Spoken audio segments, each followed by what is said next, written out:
Bawaslu Kota Blitar menertibkan puluhan alat peraga kampanye yang dipasang di sejumlah jalan protokol.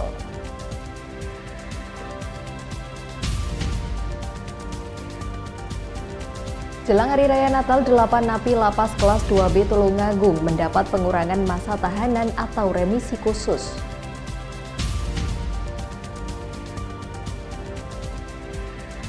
Libur akhir pekan, wisata edukasi Kampung Coklat di Blitar ramai dikunjungi wisatawan.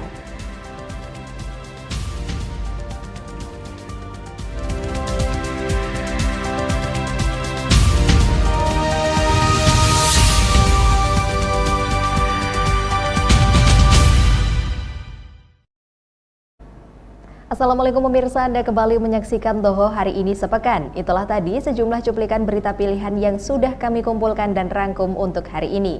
Bersama saya Talia Roshi, inilah berita selengkapnya.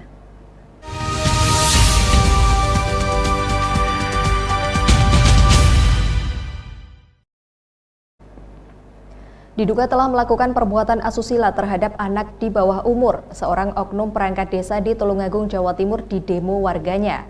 Mereka melakukan unjuk rasa di kantor desa, menuntut yang bersangkutan segera dipecat dari jabatannya.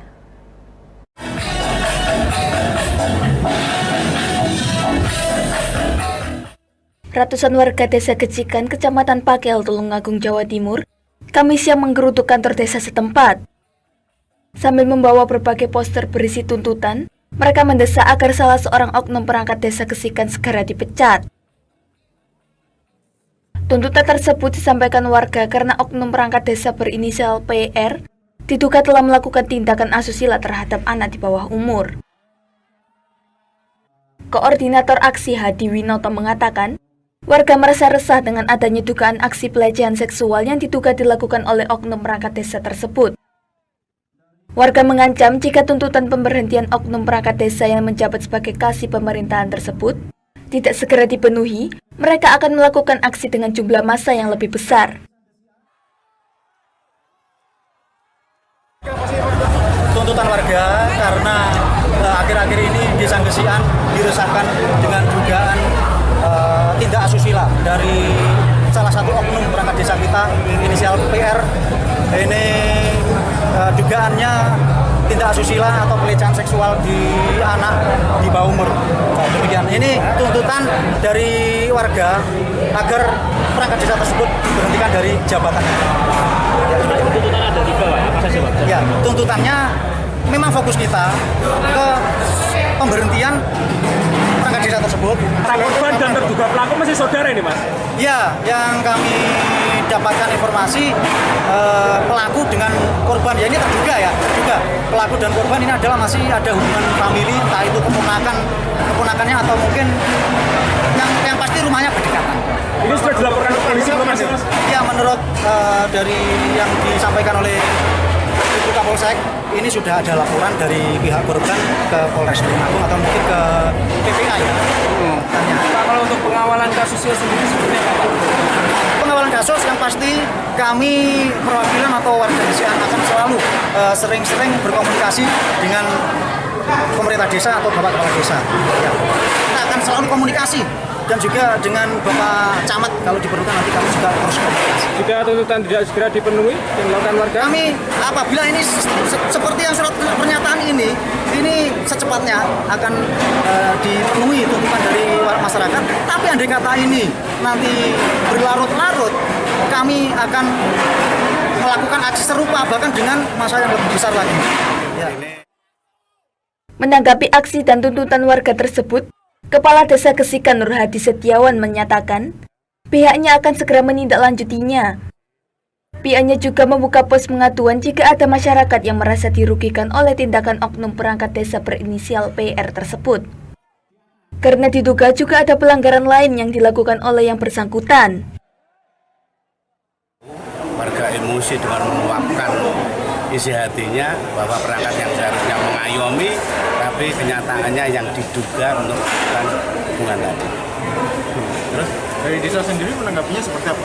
Ya, kita belum pasti mengambil kebijaksanaan. Kita harus menanti hukum yang pasti. Tapi hukum etikanya kita dengan Pak Camat mulai hari ini kita nanti menyampaikan kepada inspektorat apa langkah yang benar yang kita lakukan terhadap perangkat yang diduga melakukan kasus ini. Perangkat yang diberhentikan sementara, Pak? Saat ini kita belum berani, tapi kita nanti minta petunjuk dengan inspektorat nanti apa langkah desa atau pemerintah desa atau saya untuk memberhentikan sementara atau nanti menunggu perintah dari inspektorat. Hari ini yang bersangkutan hadir nggak, Pak? Saat ini kita belum, kondisi kurang baik, terus kita belum berani menghadirkan diduga pelaku, tapi insya Allah hari ini atau besok kita akan rembuk secara lembaga yang ada di desa dan menyikapi dan mengundang terkait dengan yang diduga pelaku dugaan seksual tersebut. Ada upaya klarifikasi, Pak? Sudah klarifikasi ke yang bersangkutan, Pak? Saat ini sudah, tapi pengakuan dari yang diduga tidak mengaku, tidak melakukan, dan kita nanti kita serahkan kepada hukum yang saat ini berjalan. Sementara itu, kasus dugaan pelecehan seksual terhadap anak di bawah umur oleh seorang oknum perangkat desa Kesikan tersebut saat ini telah dilaporkan ke polisi dan kasusnya ditangani Unit Perlindungan Perempuan dan Anak Satreskrim Polres Tulungagung. Dari Tulungagung, Jawa Timur, Nada Wianto melaporkan. Bawaslu Kota Blitar, Jawa Timur menertibkan puluhan alat peraga kampanye yang dipasang di sejumlah jalan protokol. Penertiban ini dilakukan lantaran puluhan APK tersebut dipasang di kawasan steril.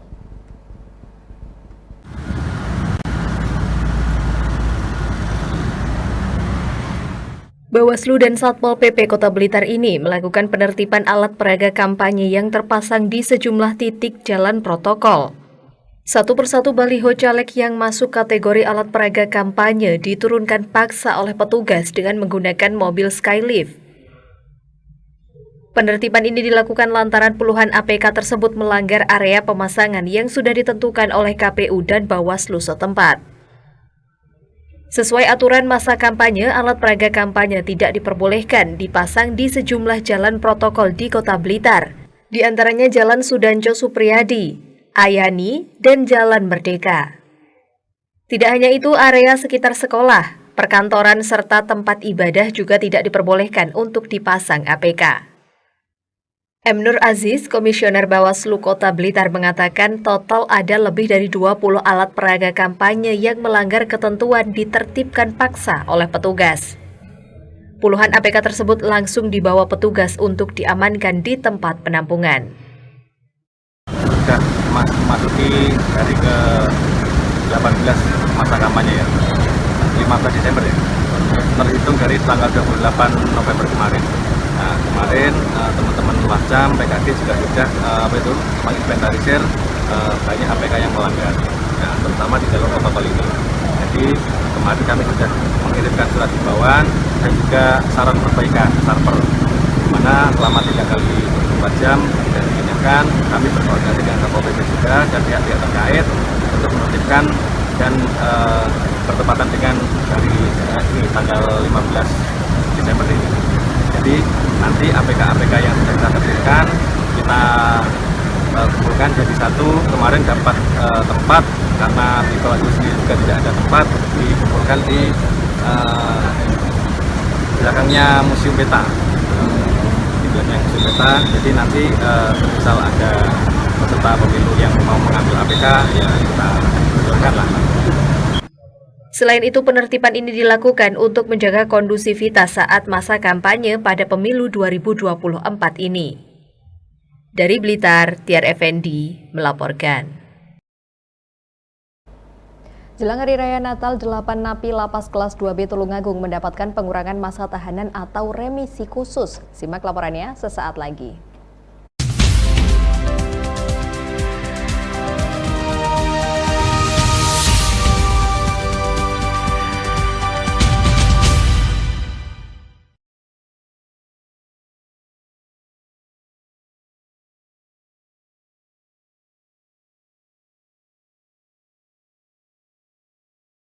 Di, Malam, Om.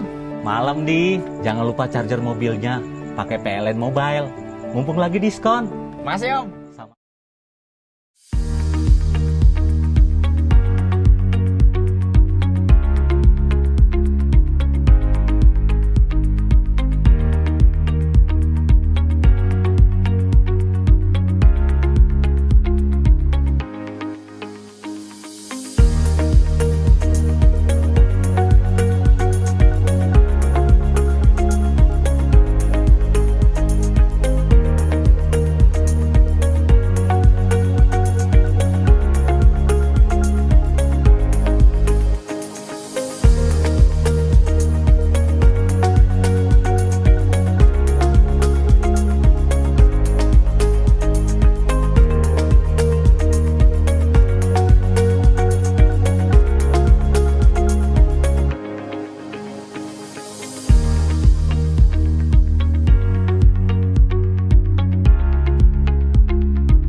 Baik pemirsa, kita kembali dalam Doho hari ini sepekan. Jelang Hari Raya Natal, 8 narapidana atau NAPI Lapas Kelas 2B Tulungagung, Jawa Timur diusulkan kepada Kemenkumham RI untuk mendapatkan pengurangan masa tahanan atau remisi khusus. NAPI yang diusulkan mendapatkan remisi khusus tersebut dikurangi masa tahanannya rata-rata 15 hari dan 1 bulan.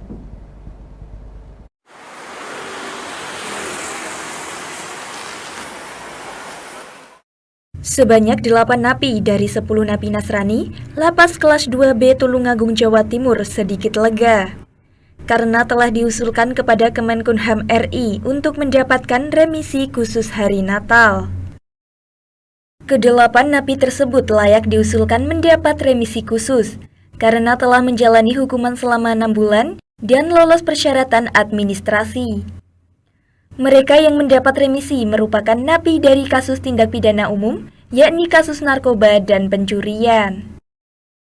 Pengusulan pengurangan masa menjalani pidana yakni rata-rata 15 hari dan 1 bulan, dan akan disampaikan minimal 2 hari menjelang perayaan Hari Natal, 25 Desember. Terkait remisi dan usulannya berapa ya? Terkait remisi, kebetulan warga binaan yang ada di Lapas Tulungagung ada 10 orang yang sudah kita usulkan sesuai dengan persyaratan administrasi dan substantif 8. Tinggal nunggu SK-nya, yang 2, 1 masih tahanan, 1 lagi belum, persyaratan administrasi belum terpenuhi, jadi belum 6 bulan. Usulannya berapa Pak? Berapa bulan? Rata-rata sebulan dan 15 hari. Turunnya nanti ya mendekati? Biasanya sih menjelang Natal. Nanti kalau turun segera mungkin kita informasikan. Dari kasus apa aja? Beragam Pak.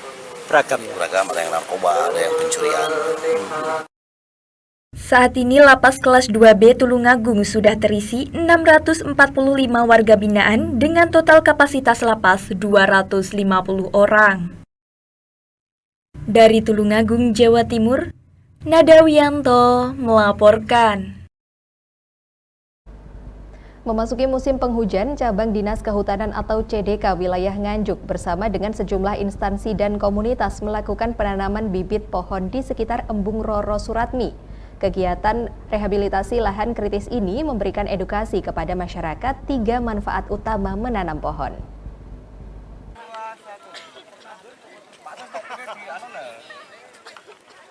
Memasuki musim penghujan, Cabang Dinas Kehutanan atau CDK wilayah Nganjuk bersama dengan sejumlah instansi dan komunitas melakukan penanaman bibit pohon di sekitar Embung Roro Suratmi, Kelurahan Mangundikaran, Kecamatan Kabupaten Nganjuk. Dalam kegiatan ini, CDK wilayah Nganjuk memiliki prioritas rehabilitasi lahan kritis, sehingga dipilih Embung Roro Suratmi tersebut, yang merupakan bekas urukan dianggap kurang produktif untuk ditanami. Menurut Kepala Seksi Rehabilitasi Lahan dan Pemberdayaan Masyarakat CDK wilayah Nganjuk, Agung Prasetya mengatakan, pada kegiatan kali ini dilakukan penanaman jenis bibit sengon untuk menambah tanaman sebelumnya, sehingga lahan yang ada ini bisa pulih. Setelah itu bisa diganti tanaman lain yang produktif.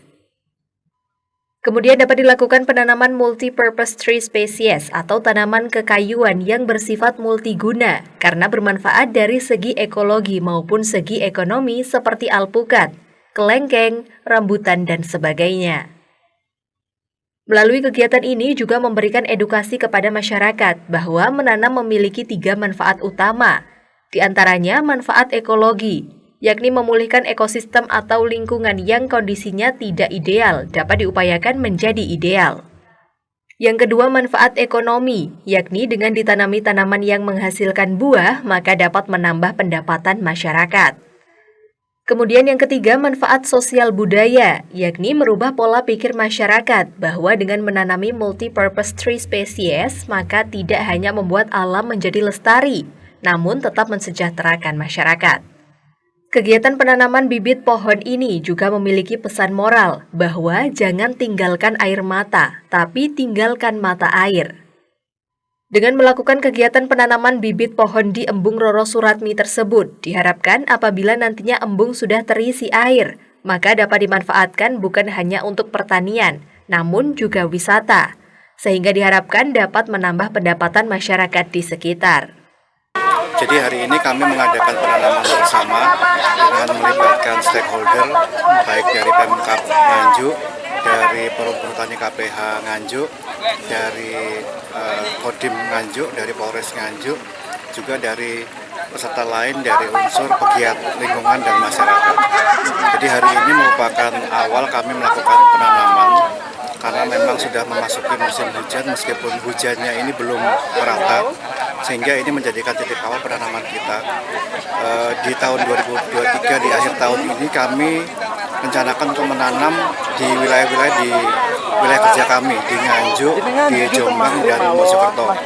Harapannya bahwa apa yang kita lakukan hari ini bisa menambah semangat, memotivasi rekan-rekan pegiat lingkungan untuk melakukan penanaman, karena yang kita lakukan ini utamanya adalah rehabilitasi lahan kritis, yaitu lahan-lahan yang secara ekonomi itu dianggap tidak produktif, karena seperti yang kita lihat di tempat ini tanah bekas urukan yang tidak cocok ditanami apa-apa. Kami harapkan di hari ini kita menanami dengan jenis-jenis sengon, menambah tanaman sengon yang sudah kita tanam sebelumnya, sehingga lahan yang ada ini bisa pulih.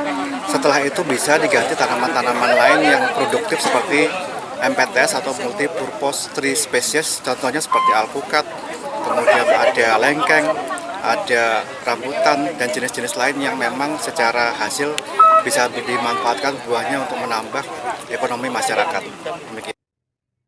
Selain menanam di sekitar Embung Roro Suratmi, CDK wilayah Nganjuk juga merencanakan penanaman bibit pohon di sejumlah lokasi lainnya. Dari Nganjuk, Asep Bahar melaporkan.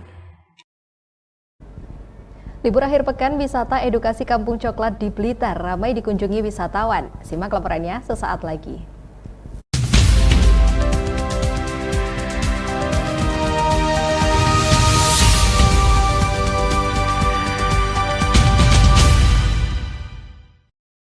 Di! Malam, Om. Malam, Di. Jangan lupa charger mobilnya. Pakai PLN Mobile. Mumpung lagi diskon. Masih, Om.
Baik pemirsa, kita kembali dalam Toho hari ini sepekan. Libur akhir pekan, wisata edukasi Kampung Coklat di Blitar, Jawa Timur ramai dikunjungi wisatawan. Selain bisa berwisata, pengunjung juga bisa belajar menanam pohon kakao hingga mengolah kakao menjadi coklat.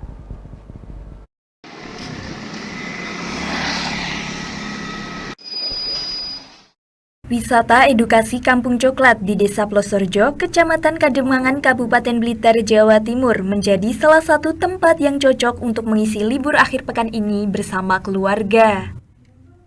Berbagai wahana dapat dinikmati oleh para pengunjung. Salah satunya adalah wahana edukasi coklat. Di sini pengunjung dapat belajar menanam pohon kakao hingga mengolah buah kakao menjadi coklat yang lezat. Tidak hanya itu, para pengunjung juga bisa merasakan langsung coklat murni secara gratis di dalam tempat produksinya. Apa aja yang didapat dari factory, dari pabrik coklatnya? Kita jadi tahu bagaimana cara membuat coklat. Terus Ya, jadi tahu banyak hal. banyak hal tentang coklat ya. Nah, ada ini tadi apa namanya tester. Gimana menurut kamu? Enak. Di momen libur akhir pekan, wisata edukasi Kampung Coklat menjadi magnet-magnet bagi wisatawan dari berbagai daerah. Selain itu, momen jelang libur Nataru kali ini, wisata Kampung Coklat juga sudah mempersiapkan berbagai wahana baru untuk menyambut para wisatawan. Program yang kami tawarkan adalah bagi para wisatawan untuk tiket terusan. Itu 35.000 14 wahana dan ini akan tambah satu lagi. Semua pengunjung itu bisa merasakan coklat. Hanya dengan membayar tiket seharga Rp35.000, wisatawan dapat menikmati berbagai fasilitas yang ada. Di antaranya wahana permainan, edukasi coklat, edukasi beternak, dan masih banyak lagi. Dari Blitar, Tiar Effendi melaporkan. Baik pemirsa, informasi tadi sekaligus menutup perjumpaan kita di Doho hari ini sepekan. Simak terus informasi yang terjadi di Kediri dan sekitarnya setiap Sabtu pukul 12 waktu Indonesia Barat.